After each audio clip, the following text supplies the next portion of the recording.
दोस्तों, बीती रात हम सभी ने देखा 9:15 पर व्हाट्सएप, फेसबुक और इंस्टाग्राम के सर्वर अचानक से डाउन हो गए और इसके बाद अगले 6 घंटों तक काफ़ी मशक्क़त करनी पड़ी इन तीनों सोशल मीडिया प्लेटफॉर्म्स को। और 6 घंटे के बाद बड़ी मुश्किल से फिर से सर्वर नॉर्मल हो पाए हैं।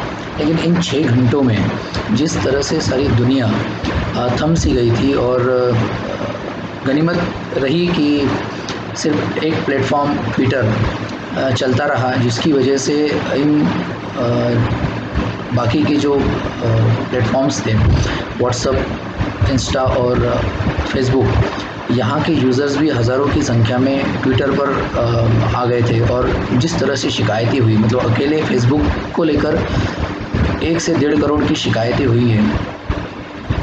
इससे हमें समझ में आता है कि किस तरह से हमारे नियमित जीवन में फेसबुक, व्हाट्सएप, ट्विटर, इंस्टाग्राम जैसे सोशल मीडिया प्लेटफॉर्म्स इम्पॉर्टेंट हो गए हैं, या हमने इन्हें इतना इम्पॉर्टेंट बना दिया है। ख़ास करके अगर भारत की बात करें तो भारत में बहुत ज़्यादा संख्या में इन तीनों चारों प्लेटफॉर्म्स को यूज़ किया जाता है। और ये माना जाए कि रात जो होती है, क्योंकि दिन भर तो सब काम में होते हैं अलग अलग इसमें, लेकिन रात के समय में इन प्लेटफॉर्म्स पर ज़्यादातर भारतीय अपना समय बिताते हैं। और जिस समय में ये सर्वर डाउन हुआ है वो वही समय था, इस वजह से सबसे ज़्यादा प्रभावित भारतीय हुए हैं। और ये हमने ट्विटर पर देखा भी है। ट्विटर पर server down, Facebook down, WhatsApp down, Instagram down जैसे हैशटैग के साथ जो चलन चला, जो ट्रेंड चले, उस ट्रेंड में हमने ज़्यादातर लोगों के जो ट्वीट देखे हैं उन ट्वीट में भारतीय बहुत ज़्यादा थे। और भारतीयों ने ट्वीट के माध्यम से, इस ट्रेंड के माध्यम से अपना गुस्सा इन तीनों प्लेटफॉर्म्स पर निकाला। ये बात भी सही है कि इन प्लेटफॉर्म्स को भी इसका बहुत ज़्यादा नुकसान हुआ है। बीती रात जो सर्वर डाउन रहा, जो आउटरीच हुआ है, उसकी वजह से फेसबुक, अकेली फेसबुक का 6% से शेयर डाउन हुआ है। मुझे लगता है कि आगे से ये तीनों प्लेटफॉर्म्स बहुत ज़्यादा केयर करेंगे कि इस तरह के हालात ना बने। हालांकि 6 महीने पहले, इससे पहले भी फेसबुक के साथ ये हो चुका है, व्हाट्सएप के साथ भी इस तरह का सर्वर डाउन का इशू हो चुका है। इस पूरे वाक़ये से हम लोगों को, हम खास करके भारतीयों को ये चीज़ सीखने की ज़रूरत है कि डिजिटल जो ज़िंदगी है हमारी, उस डिजिटल ज़िंदगी के हम बहुत ज़्यादा आदी ना बने।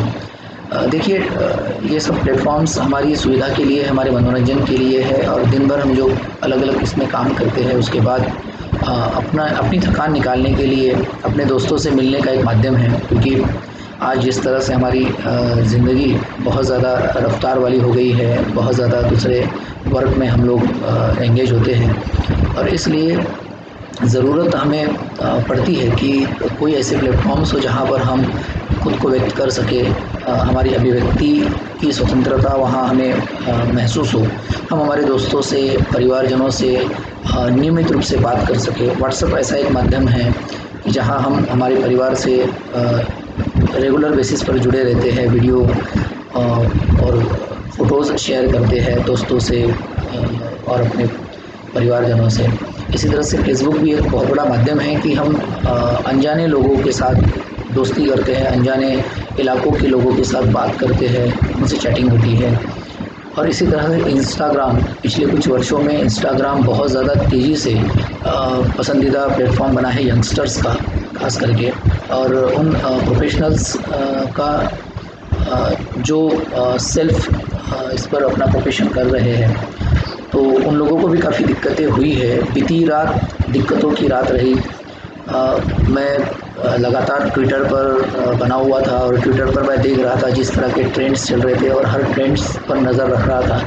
तो इन ट्रेंड्स में जो ट्वीट्स आ रहे थे वो पढ़ते समय बड़ा मज़ा भी आ रहा था। और पता चल रहा था कि कैसे कैसे लोग इन प्लेटफॉर्म्स पर निर्भर है। और ख़ास करके भारतीयों की रात बेहद ख़राब हुई है, क्योंकि दिन भर काम करने के बाद, थकान होने के बाद रात के समय में इन प्लेटफॉर्म के माध्यम से ज़्यादातर भारतीय बड़े अपनी फ्रेश महसूस करते थे। तो उनके 6 घंटे बहुत मायने रखते हैं, बहुत ख़राब हुए हैं। हालांकि सभी के लिए सुबह होते होते गुड न्यूज़ आ गई कि ये सभी प्लेटफॉर्म्स फिर से काम करने लग गए हैं और मुझे उम्मीद है कि सुबह सुबह सभी लोग अपने प्लेटफॉर्म्स, पसंदीदा प्लेटफॉर्म्स पर वापस अपने मैसेज डालना भी शुरू कर दिया होगा और अपने परिजनों से, दोस्तों से, और जो कोई आपके प्रेमीजन हैं उन लोगों से आपने फिर से चर्चा करनी शुरू कर दी होगी।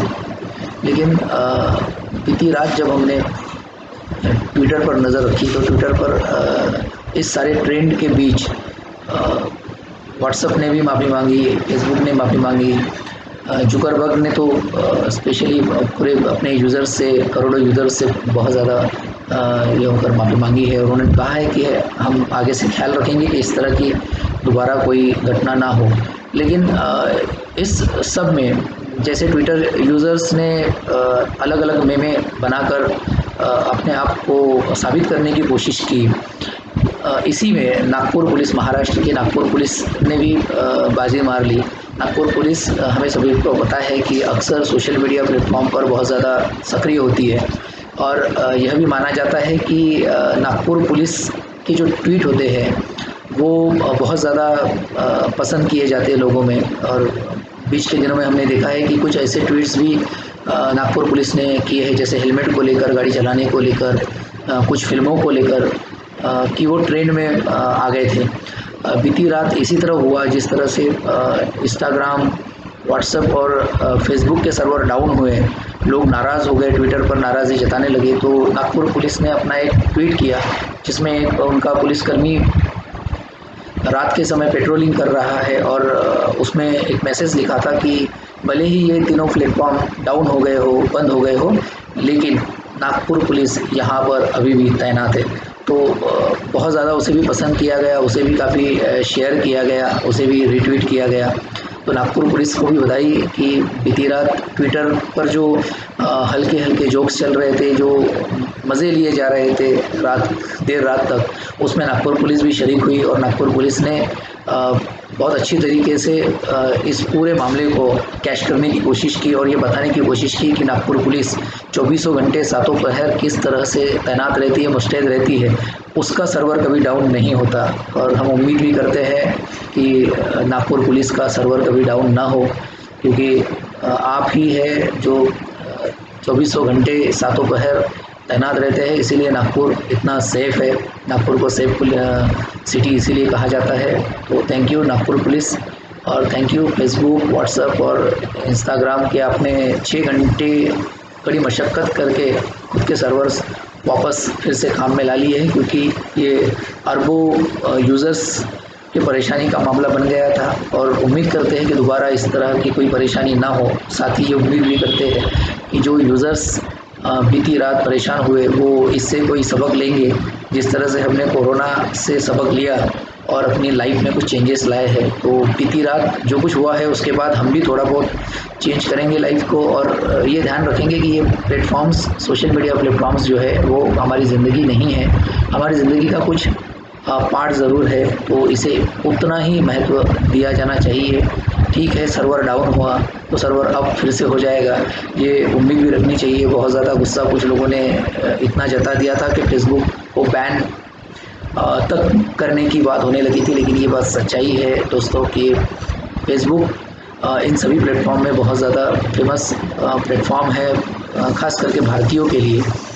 और ये हमने देखा है, बीती रात हमें समझ में भी आया कि फेसबुक से भारतीयों का बहुत कुछ काम रुक जाता है, इसलिए फेसबुक को बैन करने की बात न करें, व्हाट्सएप को बैन करने की बात न करें, लेकिन इसका इस्तेमाल उतना ही करें जितना ज़रूरी है। इसे अपनी ज़िंदगी से ज़्यादा इम्पोर्टेंट न बनने दें, क्योंकि रात को हमने कई ऐसे यूज़र्स भी देखे हैं जो अपनी ज़िंदगी से ज़्यादा इन प्लेटफॉर्म्स को मान रहे हैं। ऐसे भी कुछ ट्वीट्स हो रहे थे।